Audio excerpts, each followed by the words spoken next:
प्रत्येक विकार कुछ न कुछ भय तो देता ही है, इसलिए उन्होंने भी घोषणा की। ततः शंखाश्च भैर्यश्च पणवानक गोमुखाः सहसैवाभ्यहन्यन्त सशब्दस्तु मूलोऽभवत्। तदनंतर अनेक शंख, नगारे, ढोल और नरसिंहादि बाजे एक साथ ही बजे। उनका शब्द भी बड़ा भयंकर हुआ। भय का संचार करने के अतिरिक्त कौरवों की कोई घोषणा नहीं है। बहिर्मुखी विजातीय प्रवृत्ति सफल होने पर मोहमय बंधन और घना कर देती है। अब पुण्यमयी प्रवृत्तियों की ओर से घोषणाएं हुई, जिनमें पहली घोषणा योगेश्वर श्री कृष्ण की है।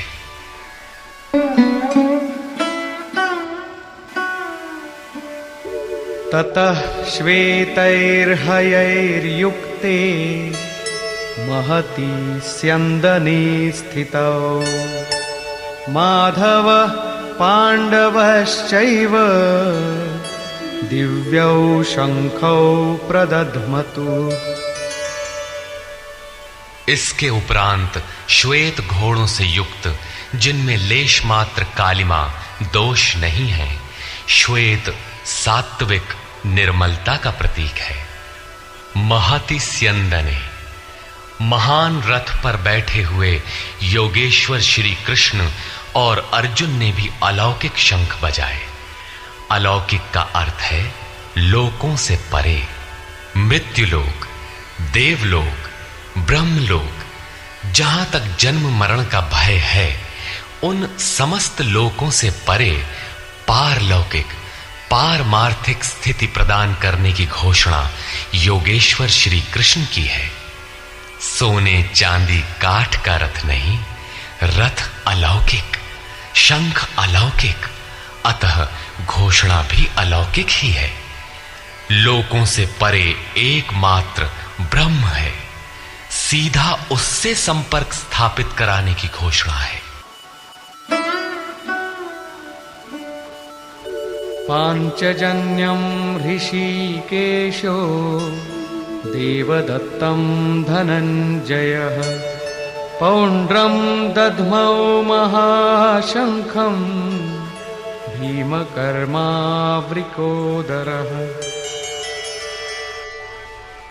ऋषिकेशः, जो हृदय के सर्वस्व ज्ञाता है, उन कृष्ण ने 5 जन्य शंख बजाया। पांचों ज्ञानेंद्रियों को पंच तन्मात्राओं शब्द, स्पर्श, रूप, रस, गंध के रसों से समेटकर अपने जन भक्त की श्रेणी में ढालने की घोषणा की। विकराल रूप से बहकती हुई इंद्रियों को समेटकर उन्हें अपने सेवक की श्रेणी में खड़ा कर देना हृदय से प्रेरक सद्गुरु की देन है। श्री कृष्ण एक योगेश्वर सद्गुरु थे। शिष्यस्ते हम, भगवन मैं आपका शिष्य हूं। बाह्य विषय वस्तुओं को छोड़कर ध्यान में इष्ट के अतिरिक्त दूसरा न देखें, दूसरा न सुने, न दूसरे का स्पर्श करें। ये सद्गुरु के अनुभव संचार पर निर्भर करता है। देवदत्तम धनंजयः, दैवी संपत्ति को अधीन करने वाला अनुराग ही अर्जुन है। इष्ट के अनुरूप लगाव, जिसमें विरह, वैराग्य, अश्रुपात हो। गदगद गिरा नयन बह नीरा, रोमांच हो। इष्ट के अतिरिक्त अन्य विषय वस्तु का लेश मात्र टकराव न होने पाए, उसी को अनुराग कहते हैं। यदि यह सफल होता है तो परम देव परमात्मा में प्रवेश दिलाने वाली दैवी संपद पर आधिपत्य प्राप्त कर लेता है। इसी का दूसरा नाम धनंजय भी है। एक धन तो बाहरी संपत्ति है, जिससे शरीर निर्वाह की व्यवस्था होती है। आत्मा से इसका कोई संबंध नहीं है। इससे परे स्थिर आत्मिक संपत्ति ही निज संपत्ति है। बृहदारण्यकोपनिषद में याज्ञवल्क्य ने मैत्रेयी को यही समझाया कि धन से संपन्न पृथ्वी के स्वामित्व से भी अमृतत्व की प्राप्ति नहीं हो सकती। उसका उपाय आत्मिक संपत्ति है। भयानक कर्म वाले भीमसेन ने पौंड्र अर्थात प्रीति नामक महाशंख बजाया। भाव का उद्गम और निवास स्थान हृदय है, इसलिए इसका नाम वृकोदर है। आपका भाव लगाव बच्चे में होता है, किंतु वस्तुतः वो लगाव आपके हृदय में है, जो बच्चे में जाकर मूर्त होता है। ये भाव अथाह और महान बलशाली है। उसने प्रीति नामक महाशंख बजाया। भाव में ही वो प्रीति निहित है, इसीलिए भीम ने पौंड्र प्रीति नामक महाशंख बजाया। भाव महान बलवान है, किंतु प्रीति संचार के माध्यम से। हरि व्यापक सर्वत्र समाना, प्रेम ते प्रकट हो ही मैं जाना। अनंत विजयम राजा कुंती पुत्रो युधिष्ठिरः नकुलः सहदेवश्च सुघोषमणिपुष्पकौ। कुंती पुत्र राजा युधिष्ठिर ने अनंत विजय नामक शंख बजाया। कर्तव्य रूपी कुंती और धर्म रूपी युधिष्ठिर। धर्म पर स्थिरता रहेगी तो अनंत विजयम अनंत परमात्मा में स्थिति दिलाएगा। युद्धे स्थिरः सह युधिष्ठिरः। प्रकृति पुरुष क्षेत्र क्षेत्रज्ञ के संघर्ष में स्थिर रहता है, महान दुख से भी विचलित नहीं होता। तो एक दिन जो अनंत है, जिसका अंत नहीं है, वो है परम तत्व परमात्मा, उस पर विजय दिला देता है। नियम रूपी नकुल ने सुघोष नामक शंख बजाया। ज्यों-ज्यों नियम उन्नत होगा, अशुभ का शमन होता जाएगा, शुभ घोषित होता जाएगा। सत्संग रूपी सहदेव ने मणिपुष्पक शंख बजाया। मनीषियों ने प्रत्येक श्वास को बहुमूल्य मणि की संज्ञा दी है। हीरा जैसी श्वासा बातों में बीती जाए। एक सत्संग तो वो है जो आप सत्पुरुषों की वाणी से सुनते हैं, किंतु यथार्थ सत्संग आंतरिक है। श्री कृष्ण के अनुसार आत्मा ही सत्य है, सनातन है। चित्त सब ओर से सिमटकर आत्मा की संगत करने लगे, यही वास्तविक सत्संग है। ये सत्संग चिंतन, ध्यान और समाधि के अभ्यास से संपन्न होता है। ज्यों-ज्यों सत्य के सान्निध्य में सुरत टिकती जाएगी, त्यों-त्यों एक-एक श्वास पर नियंत्रण मिलता जाएगा।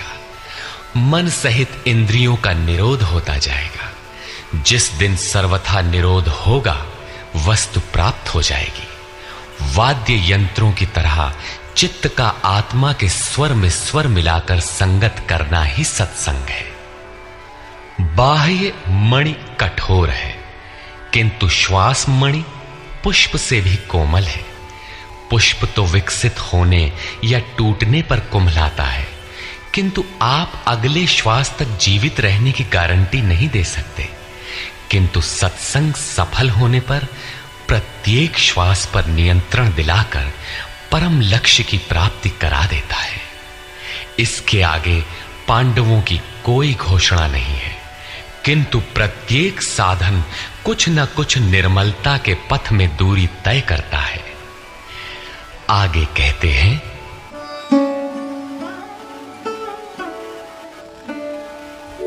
काश्यश्च परमेश्वासः शिखण्डी च महारथः धृष्टद्युम्नो विराटश्च सात्यकिश्चापराजितः। काया रूपी काशी।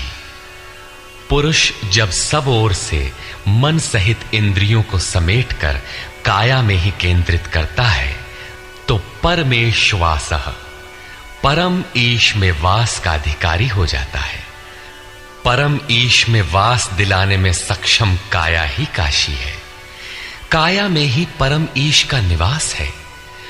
परमेश्वास का अर्थ श्रेष्ठ धनुष वाला नहीं, बल्कि परम धन ईश धन वास है।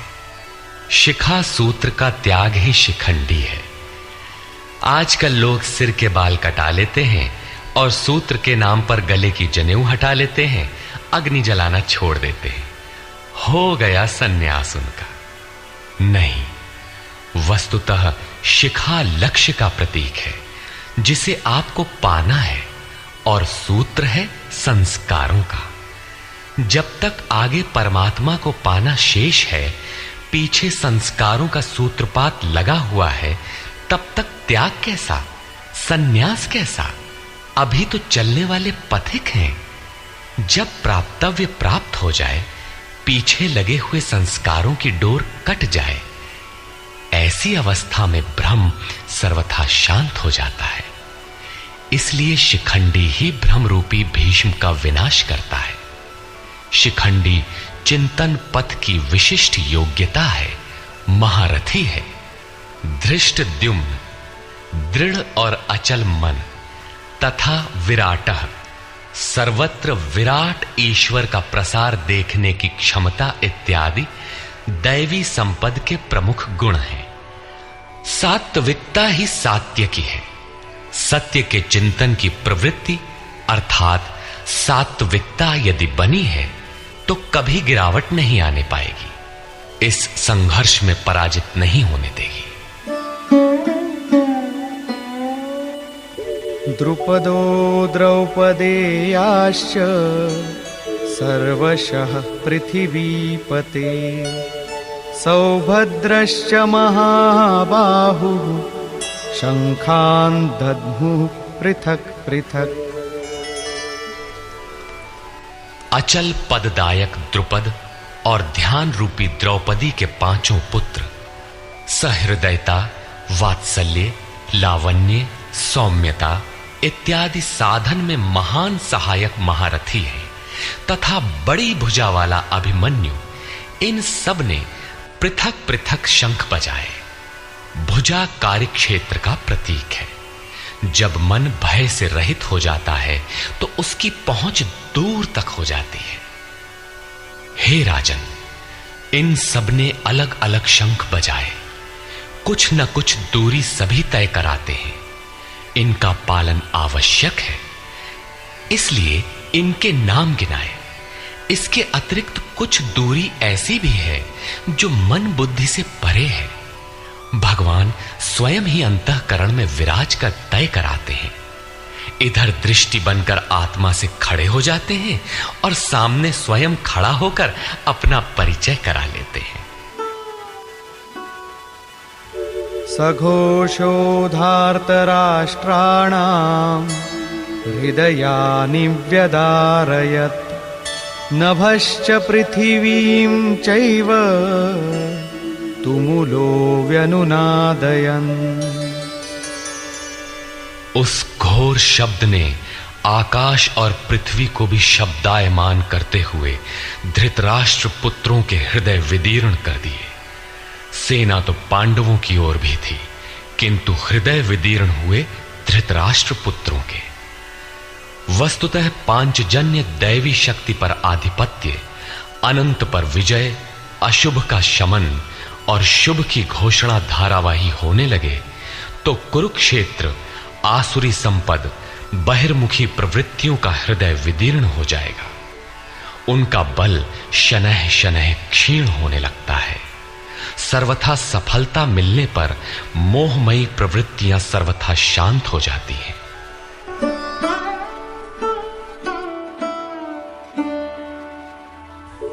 अथ व्यवस्थितान् दृष्ट्वा धार्तराष्ट्रान् कपिध्वजः प्रवृत्ते शस्त्रसम्पाते धनुरुद्यम्य पाण्डवः ऋषिकेशं तदा वाक्यम् इदमाह महीपते सेनयोरुभयोर्मध्ये रथं स्थापयमेच्युत। संयम रूपी संजय ने अज्ञान से आवृत मन को समझाया कि हे राजन, उसके उपरांत कपिध्वजः वैराग्य रूपी हनुमान, वैराग्य ही ध्वज है जिसका, ध्वज राष्ट्र का प्रतीक माना जाता है। कुछ लोग कहते हैं ध्वजा चंचल थी इसलिए कपिध्वज कहा गया, किंतु नहीं, यहां कपि साधारण बंदर नहीं, स्वयं हनुमान थे जिन्होंने मान अपमान का हनन किया था। सममान निरादर आदरहीन। प्रकृति की देखी सुनी वस्तुओं से, विषयों से राग का त्याग ही वैराग्य है। अतः वैराग्य ही जिसकी ध्वजा है, उस अर्जुन ने व्यवस्थित रूप से धृतराष्ट्र पुत्रों को खड़े देखकर शस्त्र चलने की तैयारी के समय धनुष उठाकर ऋषिकेशम, जो हृदय के सर्वस्व ज्ञाता है, उन योगेश्वर श्री कृष्ण से ये वचन कहा, हे अच्युत, जो कभी च्युत नहीं होता, मेरे रथ को दोनों सेनाओं के बीच खड़ा करिए। यहां सारथी को दिया गया आदेश नहीं, इष्ट सद्गुरु से की गई प्रार्थना है, किस लिए खड़ा करें?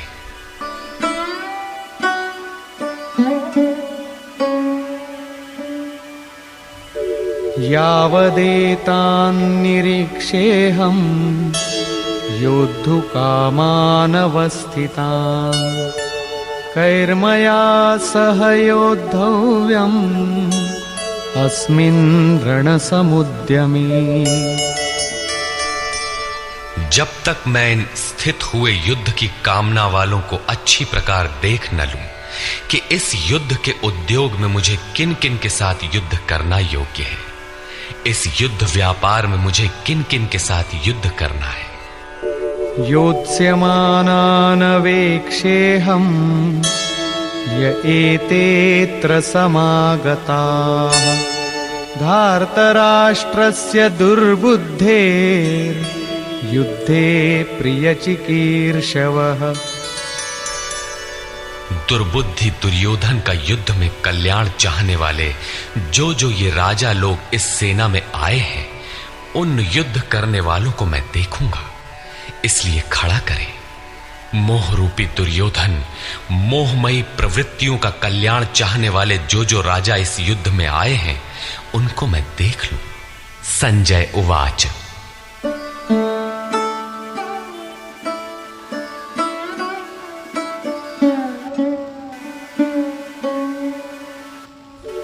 एवमुक्तो ऋषिकेशो गुडाकेशेन भारत सेनयोरुभयोर्मध्ये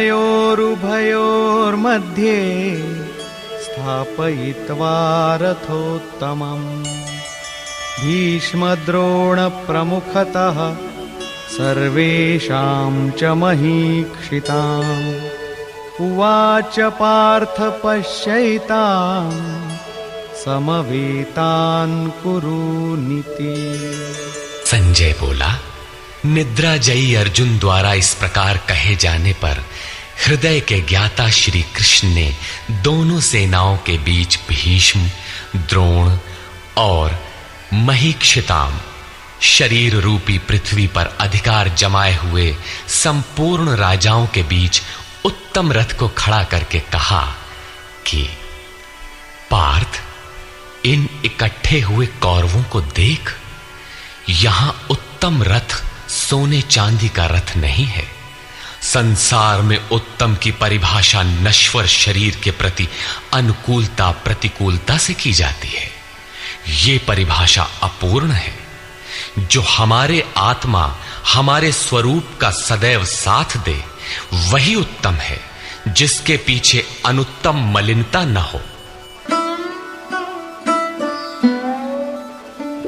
तत्रापश्यत् स्थितान् पार्थः पितॄनथ पितामहान् आचार्यान् मातुलान् भ्रातॄन् पुत्रान् पौत्रान् सखींस्तथा श्वशुरान् सुहृदश्चैव सेनयोरुभयोरपि।